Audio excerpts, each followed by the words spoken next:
Hello, we are going to look at writing.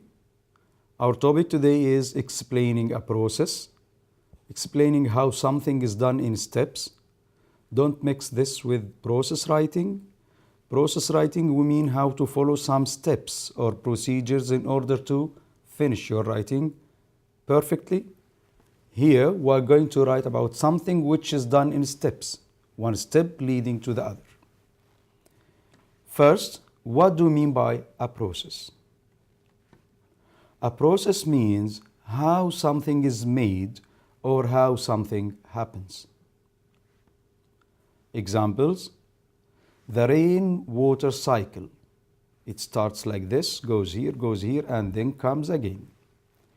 The carbon-oxygen cycle, how a tree is planted, how glass is made, or how to get a driving license. Something that needs to be done step by step. We always use flowcharts to explain a process. But what is a flowchart? Simply, a flowchart is a type of diagram, a figure, a shape. So, a flowchart is a type of diagram that represents a process. And there are arrows there, remember, showing the steps connected with arrows. The arrow means it goes from here to there, from here to there. The arrows which connect the boxes together, or the shapes of your flow chart, they represent the flow of control from one thing to another, or the chain of events. This happens first, then comes this, then comes that. Let's see some examples of flowcharts. This is a flowchart. This flowchart is a flowchart showing the flow of energy. The flow of energy, it means energy moves from one item to another. Actually, it's a food chain. Let's see how energy is moving here in this cycle. The first thing is a leaf. So the energy moves from the leaf, look at the arrow. The energy moves from the leaf to the worm, and from the worm to the wren, from the wren to the hawk, which is at the top of the food chain. Let's have a look at another flow chart. This is called oxygen-carbon flow chart. The oxygen-carbon cycle. It shows the cycle of oxygen in the universe, or the oxygen itself, or the carbon. Here, trees with the help of the sun, using a process or a step called photosynthesis. So this photosynthesis, plants create oxygen and release oxygen in the atmosphere. Then animals and the human beings, they breathe in the oxygen and give out carbon dioxide. What needs carbon dioxide? The trees. They take carbon dioxide with the help of the sun, they start photosynthesis again and again and again. So the arrows show how the process moves. This flowchart is a good one. It's called the life cycle flowchart. So here, life moves from one part to the other. It starts by vegetation. Everything in our life starts with plants, vegetation. So vegetation, plants are eaten by herbivores. Herbivores are eaten by carnivores. And carnivores, when they die, they are buried in the sand, they are buried in the ground.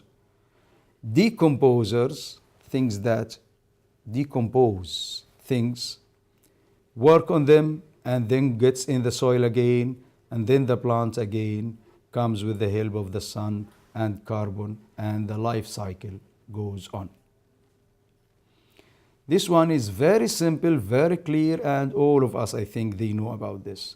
This is called the rain-water cycle, or the water cycle in our universe. The first thing is water on the earth, they are heated by the sun rays. They raise in the air as steam or water vapor, and then the wind moves the clouds, and when they meet a cold surface, they come down as rain or snow.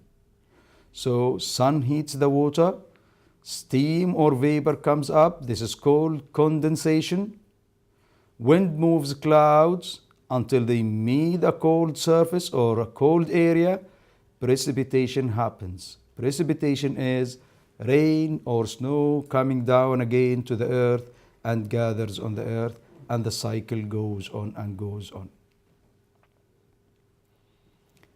Now, we want to summarize to get it short. To make it short, a flow chart can easily help you or help us explain how something is made, or explain how something works, or how something happens. Okay, how can a flow chart help us in writing? Is it useful in writing? Yes, quite useful. When you are writing about a process or something which is done step by step. Let's see. A flow chart is useful in describing and explaining. When you are describing, when you are explaining a process, you can use flow charts. So a flow chart can describe or explain processes, it can describe or explain procedures, something which is done step by step. It can describe or explain instructions, giving instructions. It can be also useful on how to make things. So using a flow chart in explaining a process. How? Let's see. Remember, this type of writing should be divided into three main parts. So your writing should be three parts. Part number one is introduction. Remember, in the introduction, you should put a thesis statement or a lead sentence. It means the sentence that gathers up the global idea, the main idea of the whole writing. It's something like a topic sentence, but not for a paragraph, it's for the whole essay. Then in your introduction, you should put a background or history. You give us a background, or you tell us about the history of the problem or what you are writing about. Remember here to tell the reader what you are going to write about. Then we move to the body. The body is the longest part of your essay. Here, you will explain the process or the chain of events. Everything should be put here, from step one to the final or the last step. But for the conclusion, in the conclusion, you have to summarize your ideas. You can restate your thesis statement, write it in another way. Here you have to write 2-3 sentences, but leave the reader excited. Leave the reader excited and willing to know more. It should be attractive.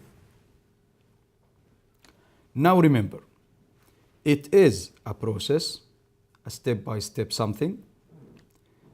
It has a sequence. It goes step by step. So,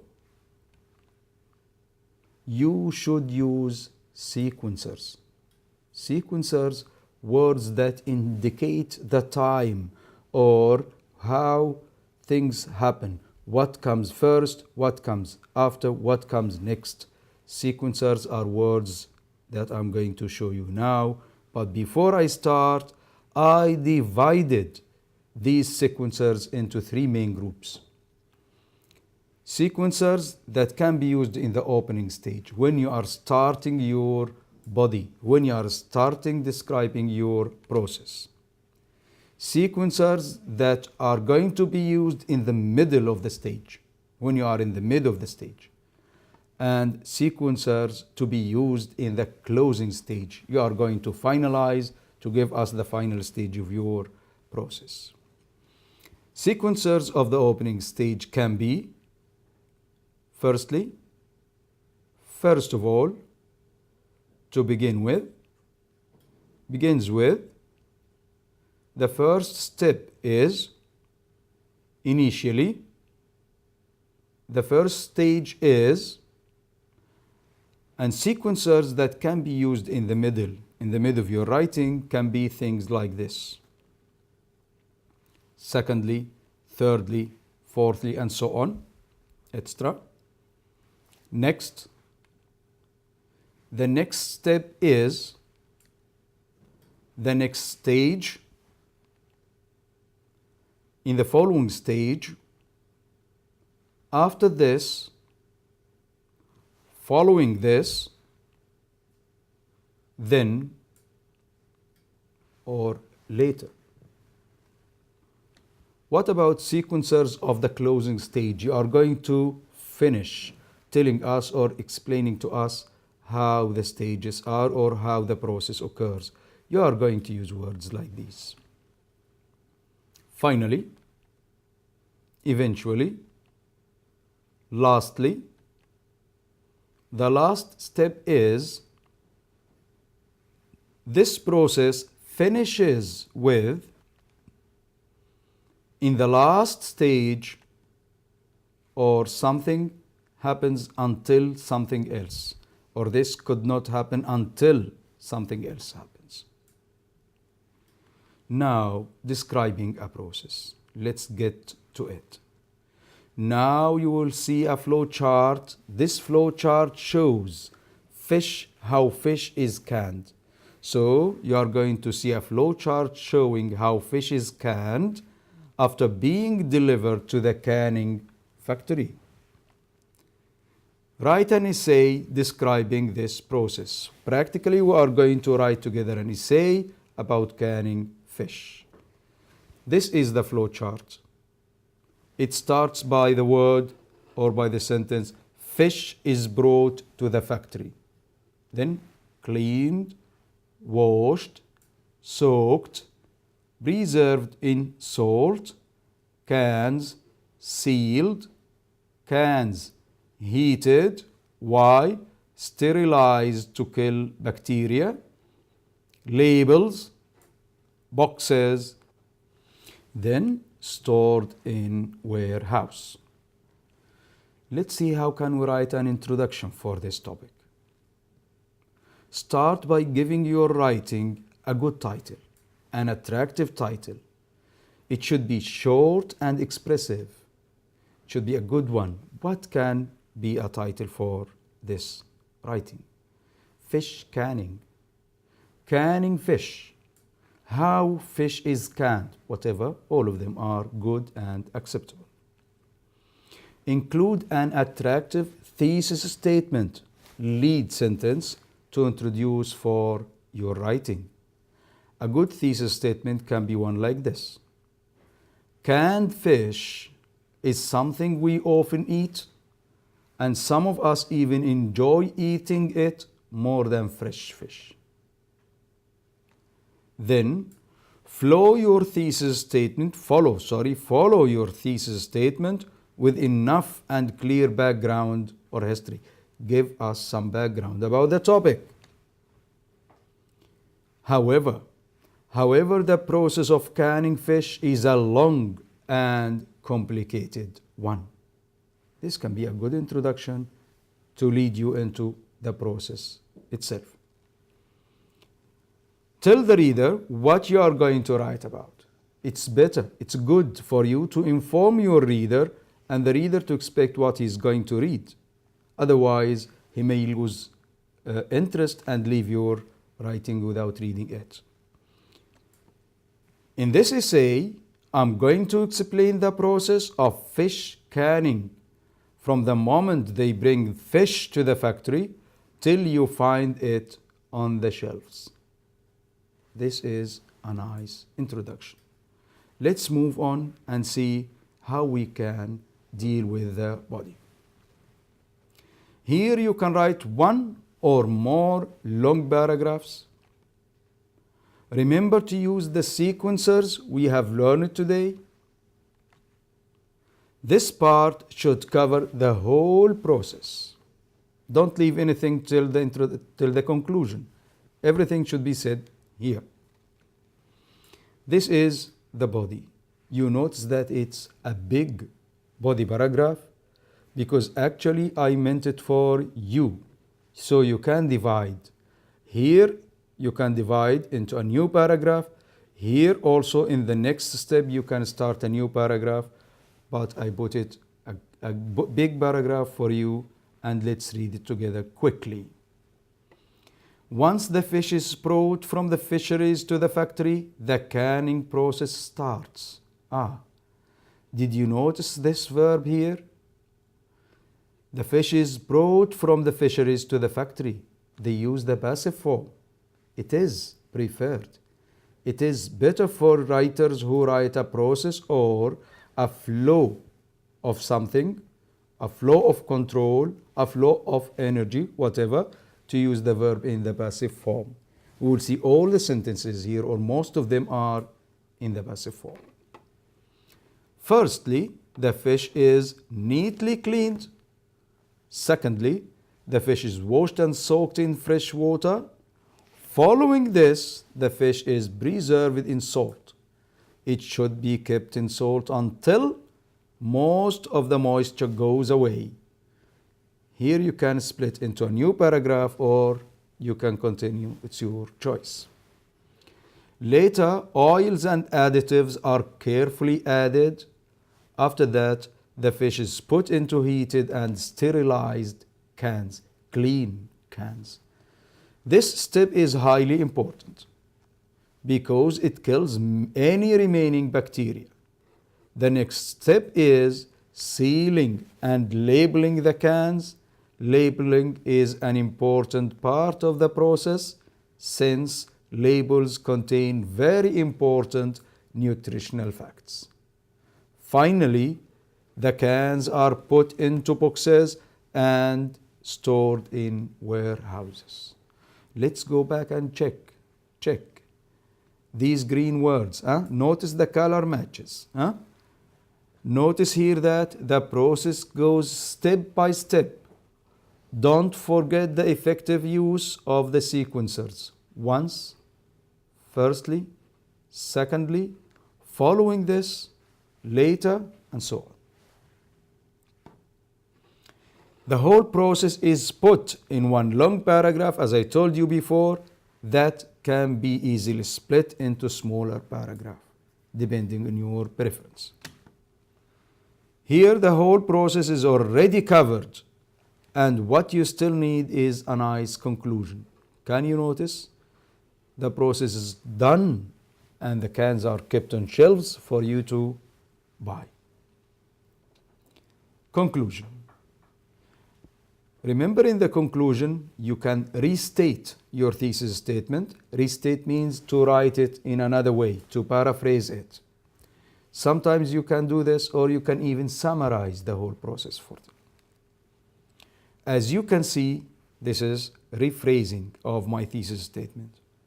As you can see, fish canning is a difficult and long process. I told you this at the beginning. Or, as I have described, there are many steps involved in the process of fish canning. And then you conclude your writing like this. Once you sit down to have your favorite kind of canned fish at breakfast, lunch, or dinner, remember all those people who worked hard to bring you this can of fish safe and healthy. You should finish it in an attractive way. This is my final note, and remember, don't forget to use the writing process. As I told you before, any piece of writing that follows a writing process, it can be finished perfectly and in a nice way. The writing process again is pre-writing, drafting, revising, proofreading, and publishing. Remember this, don't forget. Any piece of writing can be a masterpiece when you follow the writing process carefully. Keep a writing book and revisit your pieces of writing from time to time. Make notes or even rewrite. Write your pieces of writing once more whenever you feel you have to do this in order to notice your achievement. That's all for today. Thank you very much. Until I see you again, bye.